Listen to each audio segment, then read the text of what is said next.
My first several years at Target were very difficult.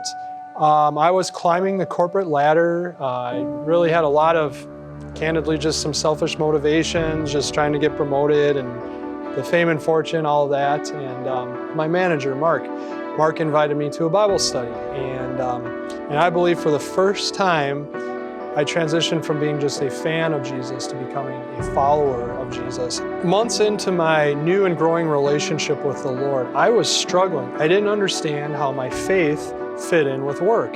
So I took a risk.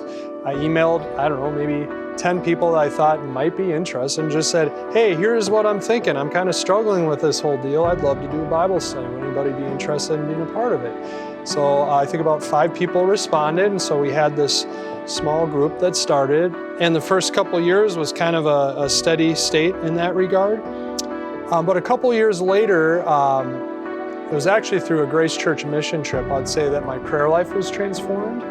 That year in 2007 is when things started coming out of the woodwork.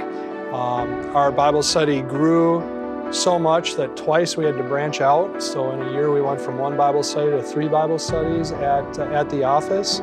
Fast forward several years, so I'm leading a team, and I've got a guy on my team, Dan, and he's from Ohio, and he's a Cleveland Browns fan. So we really struck up a friendship because of this common ground. We talked football and we talked the Browns.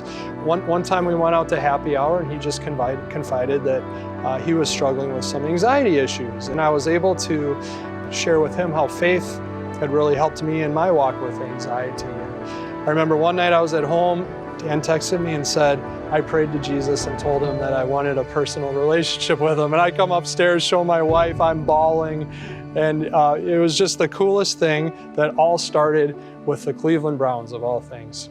By the time I left Target, we had over 1,100 members in our Christian network at Target. We had 14 different Bible studies going on. People were getting saved. Christians were really catching vision, and they were just on fire for the Lord. And it was a truly special season that I'm grateful for.